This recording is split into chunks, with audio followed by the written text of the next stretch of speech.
So on this channel, typically I focus on the most exciting 2+2 dad cars. However, what if you need something with real practicality? Blistering performance, but still capable of 50 miles per gallon. Well, thankfully, after some rather tantalising depreciation, I think today's car might just be perfect for you. Let's find out. My name's Ben, and welcome to Dadcars.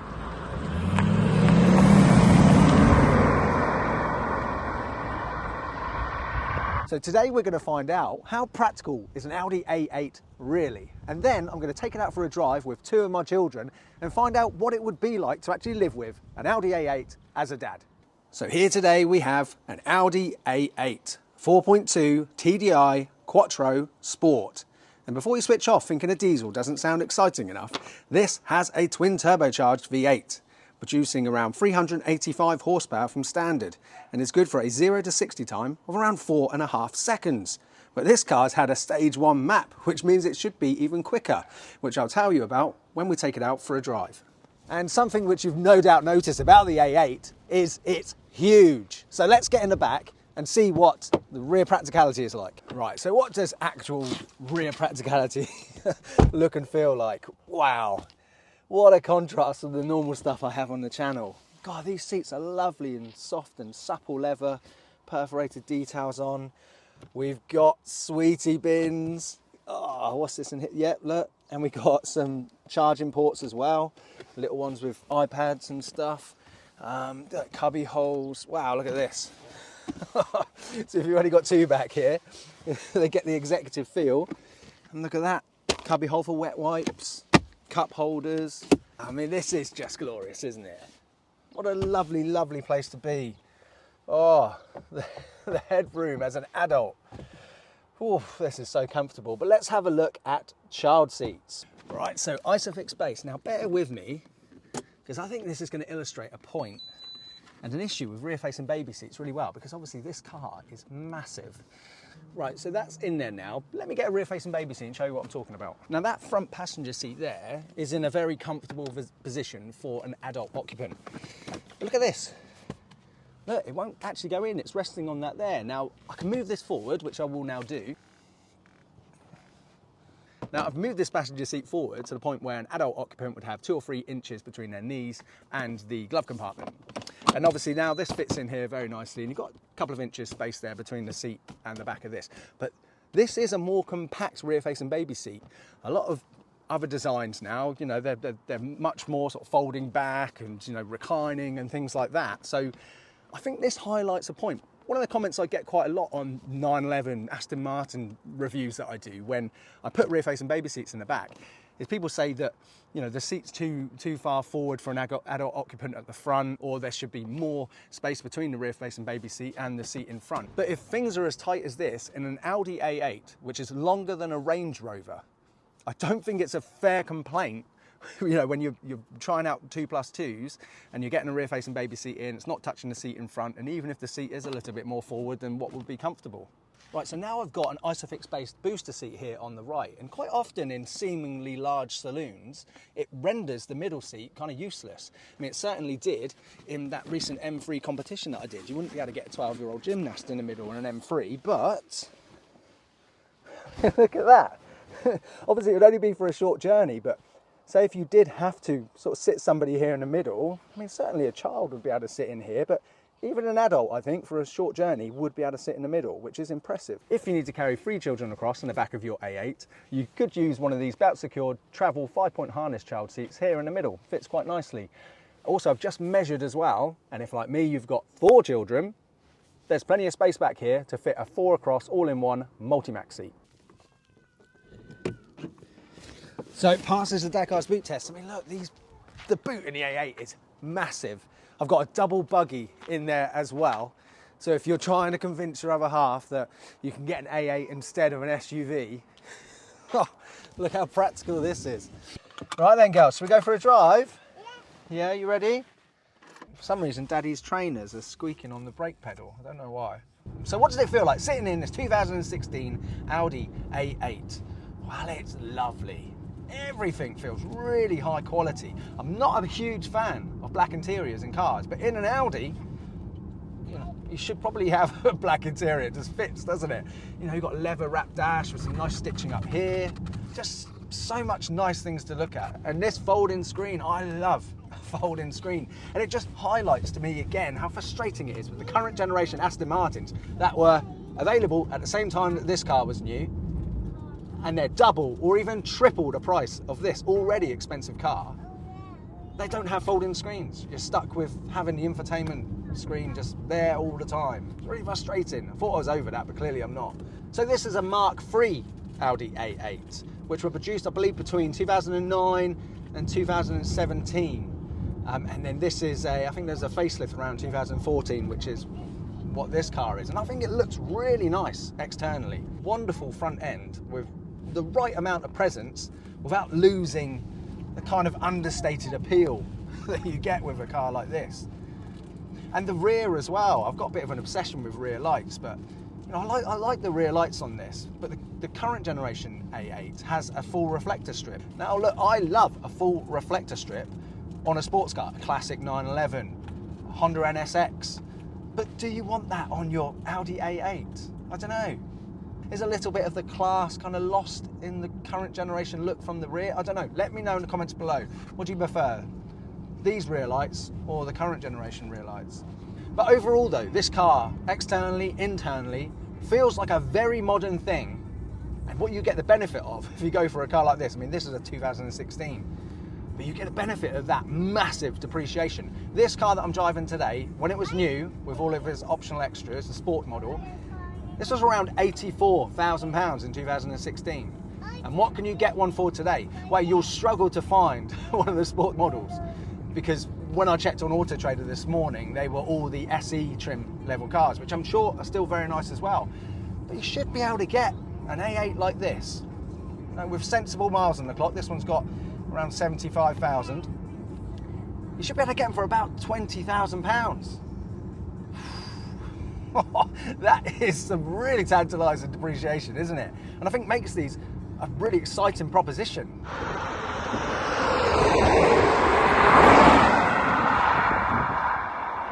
And just the ride quality of this. Oh, it's so comfortable, isn't it, girls? It's not bumpy at all, is it? It's lovely. These seats feel really comfortable as well. I haven't messed around with the lumbar support and anything like that, but it does seem like, I reckon you could get these into a really comfortable position.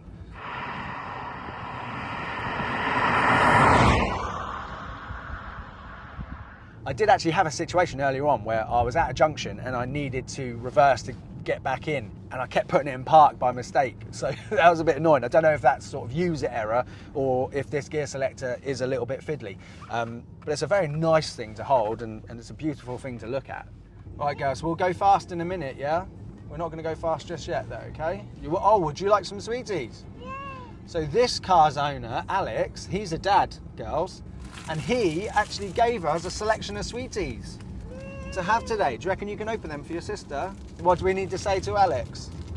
Thank you. Thank you. I'm just piloting this thing around. I mean, I'm going through, you know, a tight sort of roadwork section there. Doesn't feel massive, but it is. This is a huge car. Right, now I must confess, despite the fact that I've always wanted 4 children and I've now got 4 children, I've never considered the Audi A8 as a car that I might buy and own myself. Probably because I've always associated these cars with being the 3-litre V6 diesels, which I'm sure are, you know, tremendous cars. I mean, driving this today, if you didn't need the extra performance, that would probably be adequate. But the only executive saloon that's ever really appealed to me has been the Maserati Quattro. And after driving one on the channel, that is a car that has sort of been etched into my heart. And yeah, I wouldn't be surprised if I own one of those one day. But this is a car which actually has better straight line performance than the Quattro, and is going to be significantly cheaper to own and maintain and run than a Quattro. So as I've mentioned already, miles per gallon on this, on a run, you can get 50 miles per gallon. And even if you're driving around town and driving in a spirited drive, I'm told you can still get 30 or more miles per gallon out of this car, which is incredible. Road tax, about £395, I think. And servicing costs, for a minor service, about 170 quid. And for a major, about 320. And general reliability and maintenance on these cars seems to be fantastic. I mean, Alex, the owner of this car, he's had it for coming up for 3 years. He's done like 15 to 20,000 miles a year in it. And he could only recall like one module going wrong on it in that time. And I asked him how much it was, and he couldn't remember. So that indicates to me that it wasn't a lot of money. But to have something with this level of claimed performance, which we're going to check out in a minute when we get to a national speed limit road, that isn't going to cost the earth in maintenance costs, I mean, that is a really exciting proposition, isn't it?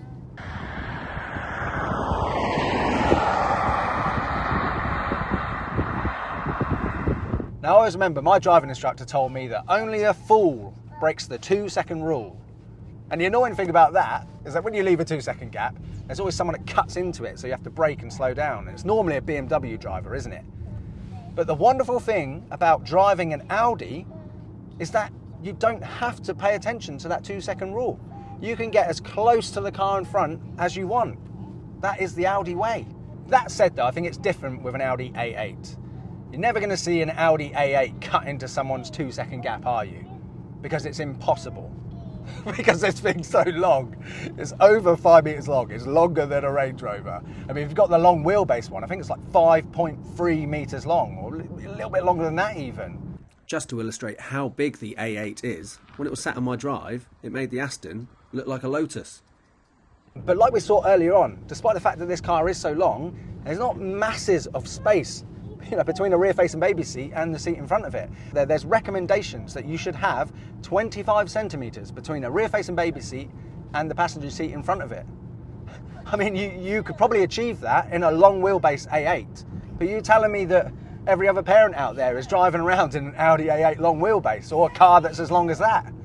I mean, it's really interesting. I'm going to go down the rabbit hole with child seats and booking myself onto a training course, and then I'll be bringing videos to you, sort of summarising everything that I learn. So if you're interested in that, make sure you subscribe. Should we see how fast this is? Right, so we're in sport now. Oh, as soon as you put it in sport, everything does firm up. Right, national speed limit. So we have a look. What's that driver doing? You idiot. No worries, mate. Oh, what do you think of that? Whoa! So apparently with a stage 1 map on this car, the 0 to 60 goes from around 4.5 seconds in standard to sub 4 seconds. Apparently 3.9 is possible. So look, let's pop it in sport mode and then we're going to take off here and have a little look at what it's like. So you ready, girls? Heads back. You ready? You're not eating any sweets, are you? You ready? Wow, what do you think of that? And obviously with it being 4-wheel drive, you know, getting that power down to the road is no problem at all. I think it's 60% of the power goes to the rear and 40% goes to the front. Let's use the flappy paddles. Second gear, 25 miles an hour. Let's have a look.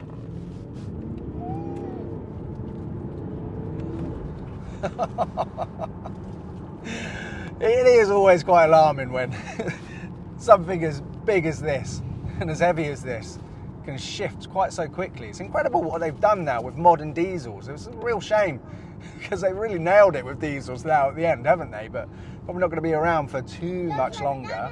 But this is ULEZ compliant, so you haven't got to worry about that. What's insane though is with all the crazy fast cars that me and my children drive now on a weekly basis, you know, a car as quick as this, you know, 0 to 60 in around 4 seconds. You know, we're kind of used to it.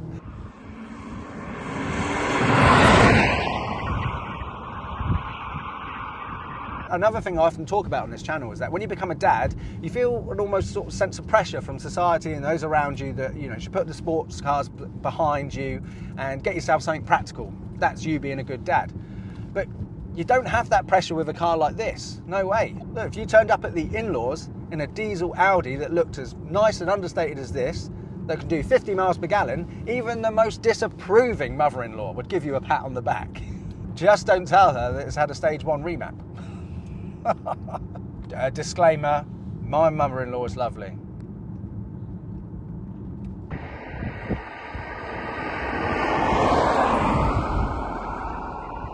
I need to say a massive thank you to the dad owner of this wonderful A8, Alex, and thank you so much for bringing it down to me today and just letting me have it for the day.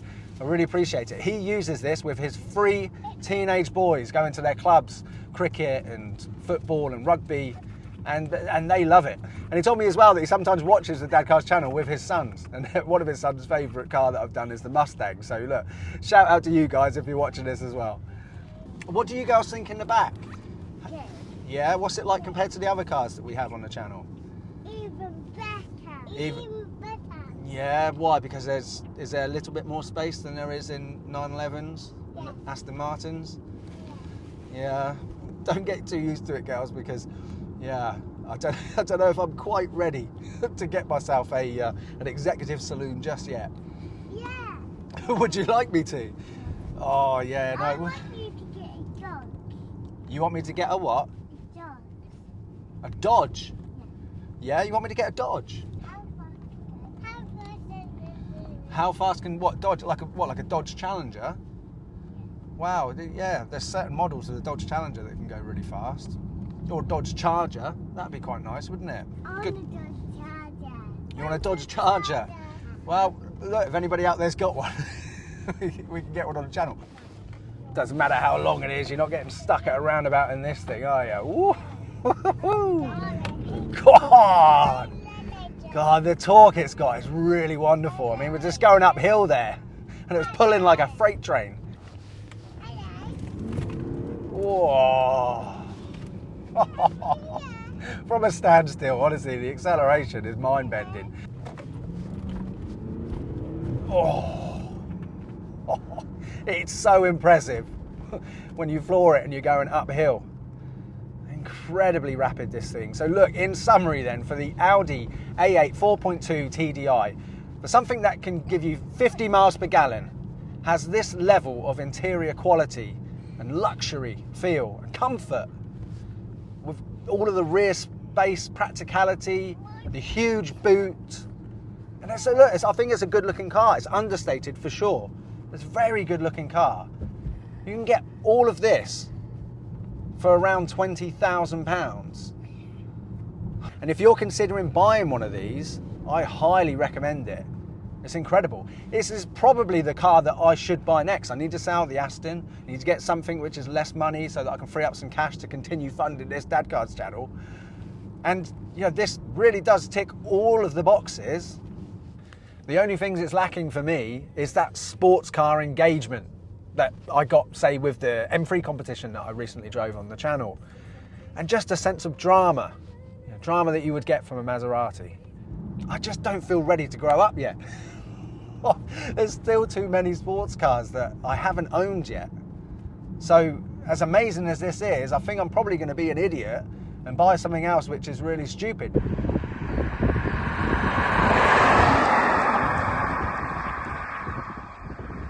Thank you all so much for watching. Subscribe to the channel if you haven't done so already. Hit the bell icon as well so you don't miss any of my videos that come up. And comment below, share this video. Don't forget to hit the like button as well. I really appreciate it, and I'll see you on the next one. See you later, guys.